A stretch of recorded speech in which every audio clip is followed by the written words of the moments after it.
recently I was having a conversation with my producer, Joe, and he was really great about asking questions about kind of the future of the show and how I felt about it and have you lost interest or these sorts of things. And the reality of it is, I'm glad he did that because it forced me to center in on the source of why I do this, to really examine through a critical lens if I should do this.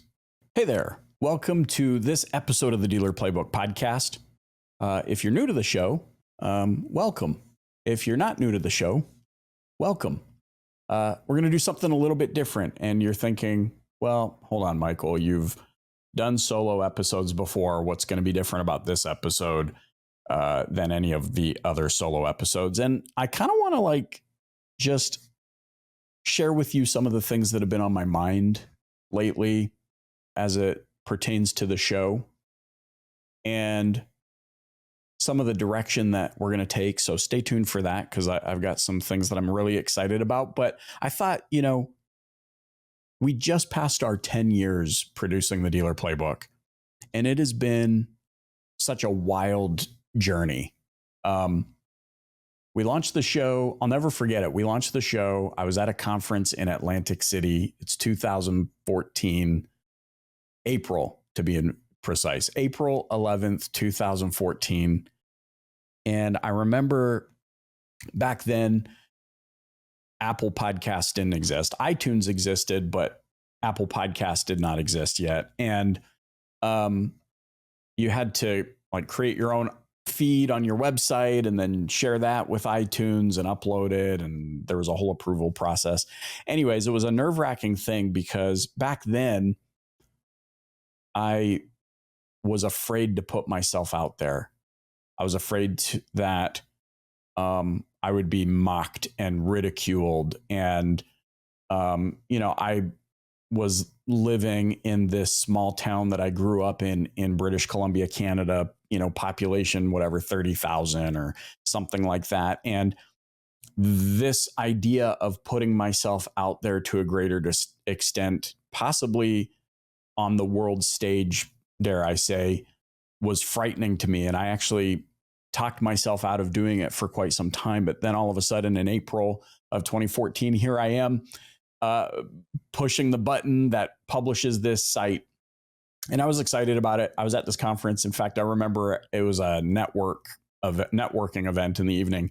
And I was legit going around telling everybody about this thing called a podcast and having them pull out their phone and find it. You had to look through Safari, or maybe they had the iTunes app, and you had to, I remember just going around getting everybody to subscribe to this thing.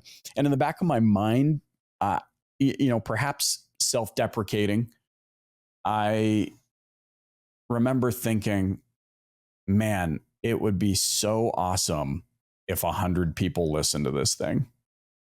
That was my KPI. Man, it would be so cool if 100 people listen to this podcast.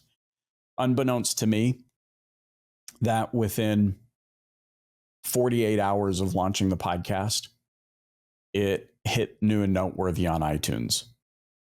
And I was like, what? I couldn't believe it. That this podcast called The Dealer Playbook for car dealers was listed alongside podcasts that I was following, that I felt the hosts were celebrities.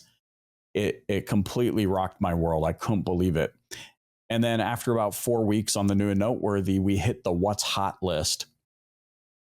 And honestly, I don't even know if that list exists anymore. I think there's new and noteworthy. Anyways, we hit What's Hot, and that rocked my world again. And I thought, what? We are listed on the charts of podcasts who have just the most amazing hosts and business people. And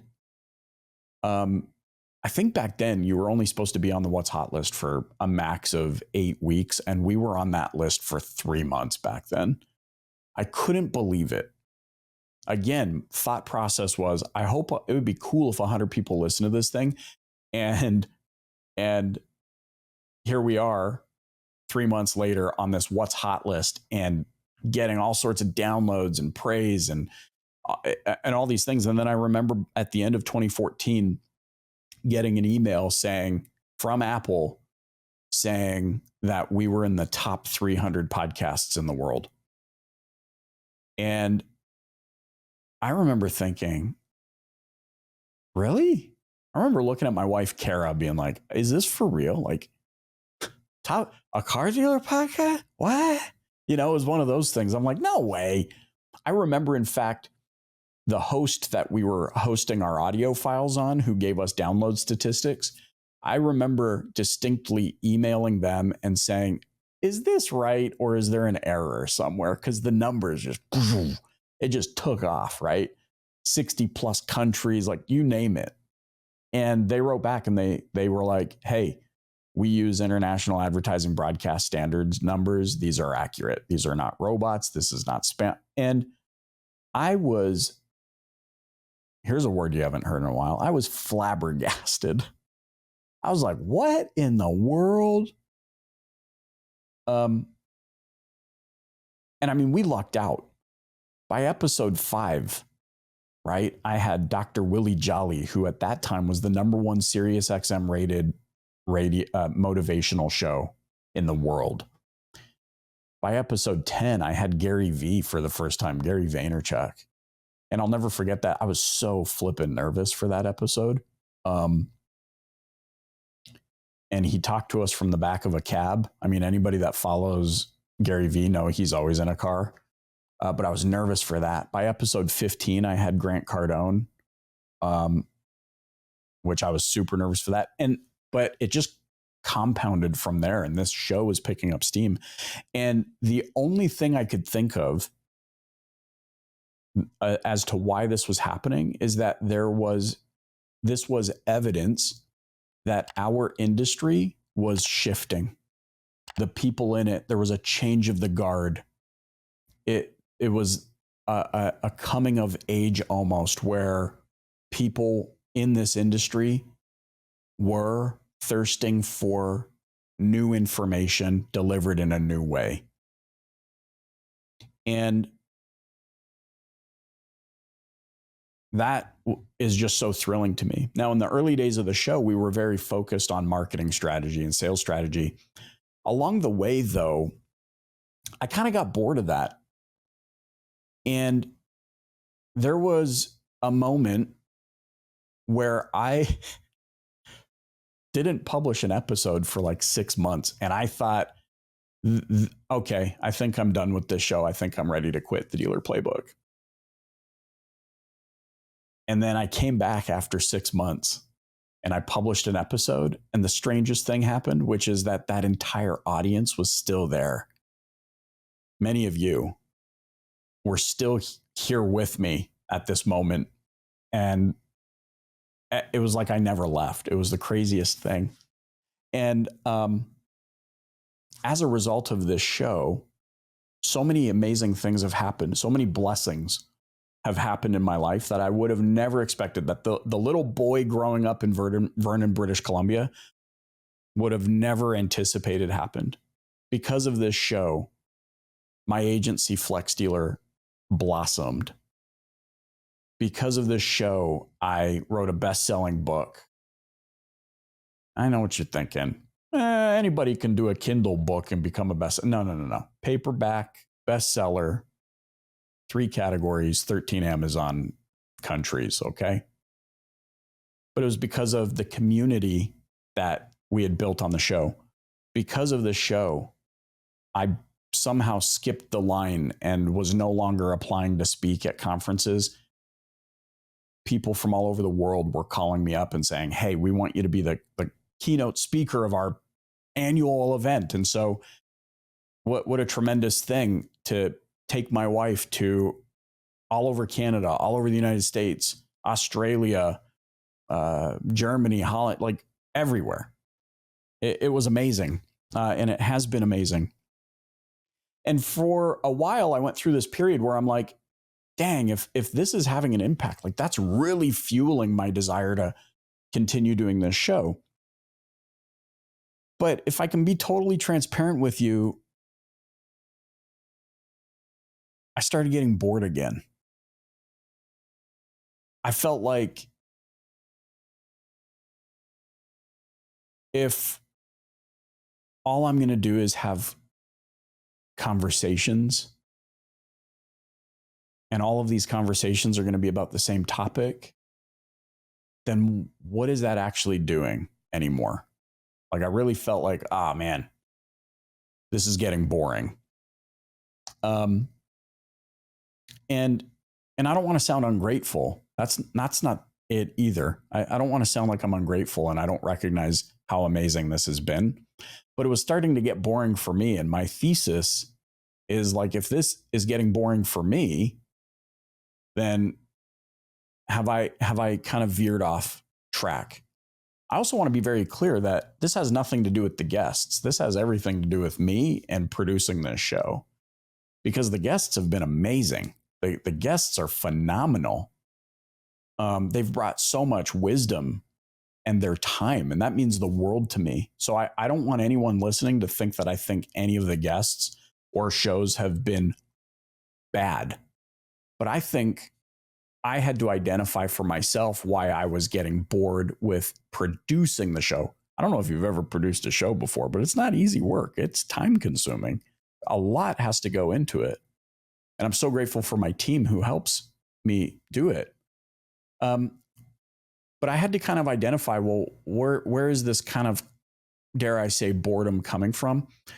And recently, I was having a conversation with my producer, Joe, and he was really great about asking questions about kind of the future of the show and how I felt about it, and have you lost interest or these sorts of things. And the reality of it is, I'm glad he did that, because it forced me to center in on the source of why I do this, to really examine through a critical lens if I should do this. Everybody has a show now. Everybody's got a podcast. Everybody's got a YouTube channel. Everybody's all over social media. But what I've noticed is that everybody's kind of doing the same thing. And hey, don't take that the wrong way either. No judgment. You do you. But for me and what I want to do and what the purpose of the show is, what I had realized that the source of my friction was that I feel like I had fallen off purpose. When I look at the time when I was most excited to what is missing, what excited me the most in the beginning is that the Dealer Playbook was really a playbook.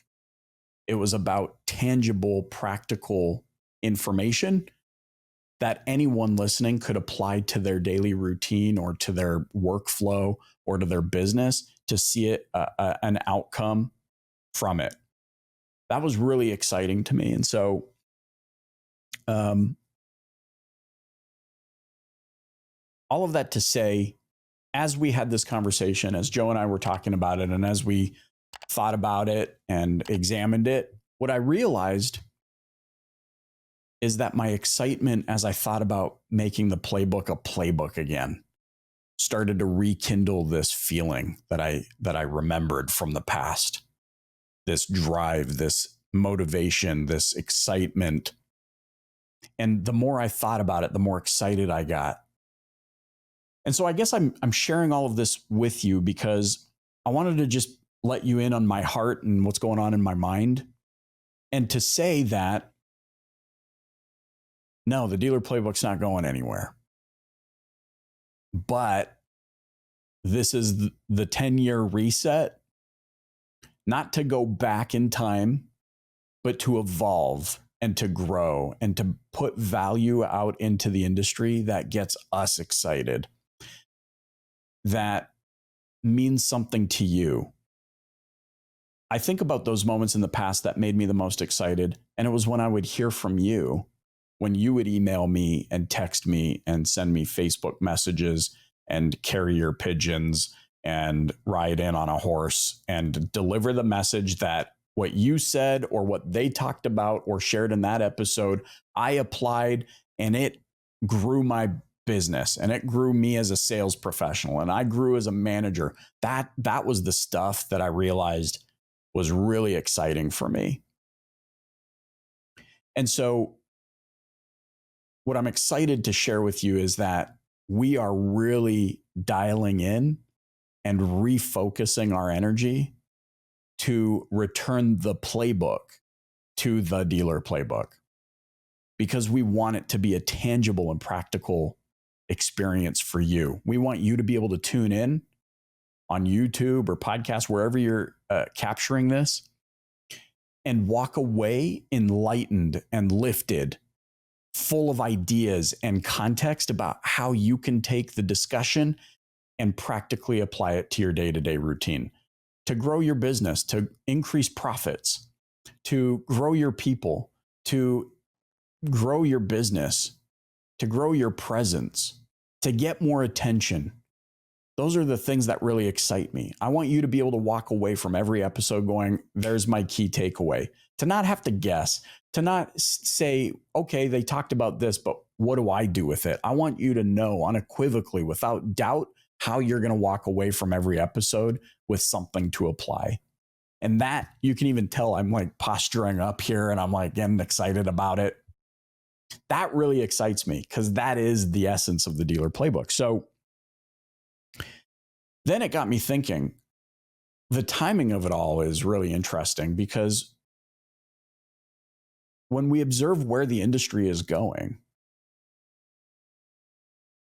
now just seems like the right time to get back into it with practical information that can be applied over your morning cup of coffee, that can be applied in your morning sales meeting, that can be applied when you're working with your customer, penciling a deal, going up to the tower, working with your people, training your people. We need that now again more than ever. And when I think about, interestingly enough, going all the way back to the beginning, and one of the motivators for starting the Dealer Playbook, we were on the tail end of a market correction right after 08, 09, 2010. We were still coming out of it, and we were still trying to figure out what the new normal was back then. And I'm like, we got to get information out into this industry. Well, here we are again. No wonder I'm feeling this way. We are on the cusp, the beginning of a market correction. We just came out of, and I'm not even going to say it because I'm sick of saying what we just came out of. We've talked too much about it. Starts with C, rhymes with Ovid. And here we are again. All of the discussions and the worry and the doubt of the industry right now, and all of the unknowns, I think, are fueling my desire to make the playbook a playbook once more. You thought I was going to say make the playbook great again. No, stop it. That's not what the playbook's about. So what can you expect? Well, we're still going to publish an episode every week. We're still going to have guests. But I'm excited to include takeaways. You're going to be able to go to the show notes again and get guides and resources that you can download and take with you that break down the action items from that episode. We're going to extract from our guests, because I consider you here with me having these conversations. We're going to extract from our guests 2, 3, 4 tangible, practical takeaways that you can apply immediately to see a result. We're going to refocus back in on my just insatiable desire for you to be in the driver's seat, no pun intended, but to take control and grow your profits, to make more money in this industry, to do it ethically, to be the best you can be, to be a beacon of light, hope, and amazement in the community with which you reside and with which you operate. Those are the things that excite me. I want to deepen our community that we have around the world of automotive professionals who want those things, who want to grow and help those around them grow. And so that's what you can expect. A weekly episode, tangible takeaways, more resources, more practical tips to return to dominating with the Dealer Playbook. But now that makes me curious, and I need to turn this over to you. I need your help. I need your voice. So if you do me a favor and let me know what you want to learn about. Tell me what topics you want us to dig into. Tell me what's on your mind. What problems are you trying to solve? And if you give me that information, I promise I'm going to run to the ends of the earth to curate information for you. The way that you can let me know is by opening up your email and sending an email to producer@thedealerplaybook.com. Producer@thedealerplaybook.com. Let us know what's on your mind and what you want to learn about so I can put together the greatest playbook for automotive professionals ever known to man. That is the mission. Hey, I want to thank you for being here. If you're brand new, boy, did you come at the right time. And if you've been with me for a while, you've blessed my life beyond measure, and I'm so glad to have you in this community. Thank you for being a part of this and for your support. I want to hear from you as well. Producer@thedealerplaybook.com. Hit me up anytime so that we can put together the most powerful resource in your toolbox. And until then, hey, keep that playbook open. Let's dominate together. Thanks for being here. Hey, thanks for listening to the Dealer Playbook podcast. If you enjoyed tuning in, please subscribe, share, and hit that like button. You can also join us and the DPB community on social media. Check back next week for a new Dealer Playbook episode. Thanks so much for joining.